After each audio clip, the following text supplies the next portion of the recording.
Um chamado para a angústia, parte 2. Um chamado para a angústia, parte 2.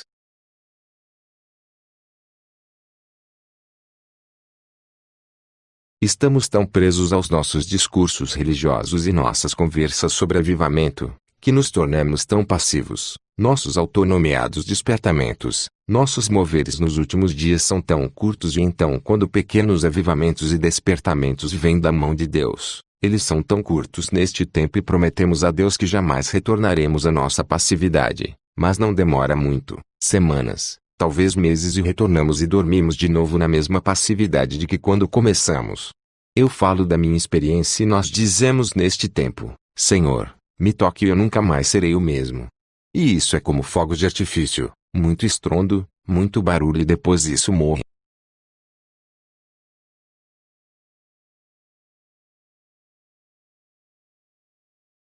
Toda paixão verdadeira é nascida da angústia. Toda verdadeira paixão por Cristo nasce de um batismo de angústia. Você vê nas Escrituras que quando Deus intentava recuperar uma situação de ruínas ele procurava um homem de oração e o mergulhava nas águas da angústia. Ele compartilhava sua própria angústia pelo que Deus via acontecendo com sua igreja. Com seu povo iria encontrar um homem de oração e literalmente batizá-lo em angústia. Você encontra isso no livro de Neemias. Jerusalém está em ruínas e este era o centro do interesse de Deus na terra naquele momento. A sua cidade santa estava acabada, cheia de iniquidade, casamentos misturados com incrédulos, estavam escravizando seu povo fazendo-os pobres, de escravos. A casa de Deus estava poluída com lixo, o principal pregador estava lidando com incrédulos, reprovado e como Deus fará? Como Deus vai restaurar as ruínas? Como Ele fará? O que Ele fará? Deixa eu te perguntar, o que eu acabei de dizer te fez despertar? Você foi deixando estas coisas entrarem uma após outra. Quando um pastor te diz, eu não sei quem você é, mas o Espírito Santo está me dizendo que você está mudando. De pouquinho em pouquinho você vem perdendo o amor de Deus, o amor de Cristo.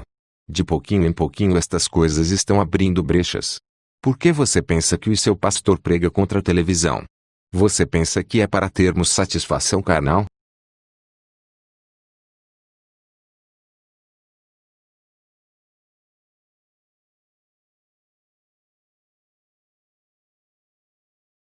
Neemias 1-4.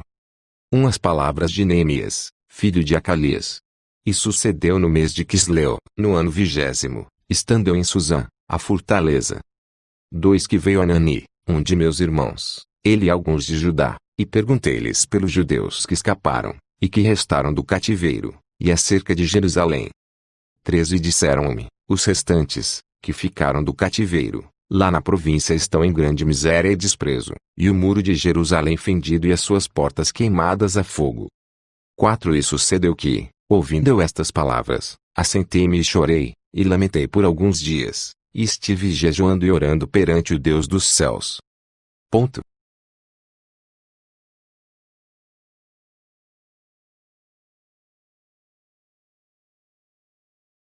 Versículo 4. E sucedeu que, ouvindo eu estas palavras, assentei-me e chorei, e lamentei por alguns dias, e estive jejuando e orando perante o Deus dos céus.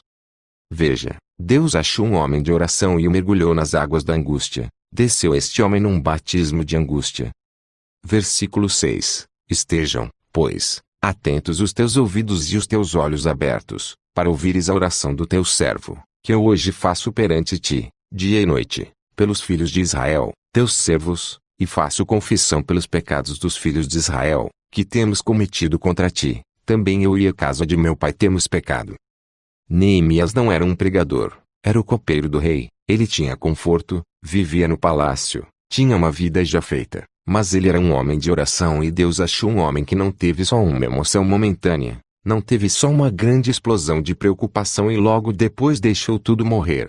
Ele disse, não, eu fiquei mal, chorei, lamentei, jejuei e comecei a orar dia e noite.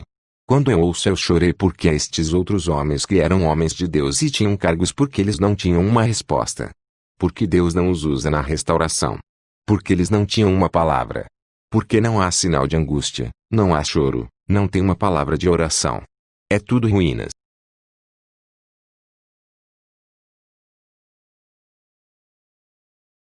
Mas vamos a Daniel 9 e vou te dizer que isso é Deus permitindo à América que desperte. Deus não parou os planos do inimigo por um propósito maior, pois o amor de Deus pela América não quer que ela passe a eternidade no inferno. Daniel 9, 5-8. Pecamos, e cometemos iniquidades, e procedemos impiamente. Será que poderíamos dizer isso da América? E fomos rebeldes, apartando-nos dos teus mandamentos e dos teus juízos.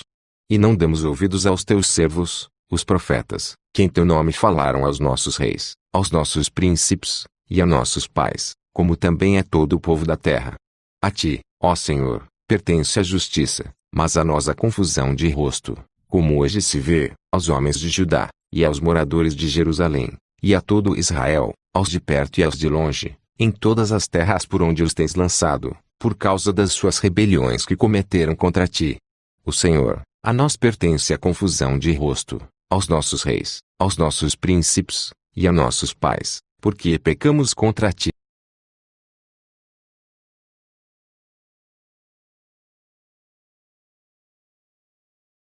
Por quê? Porque pecamos contra ti.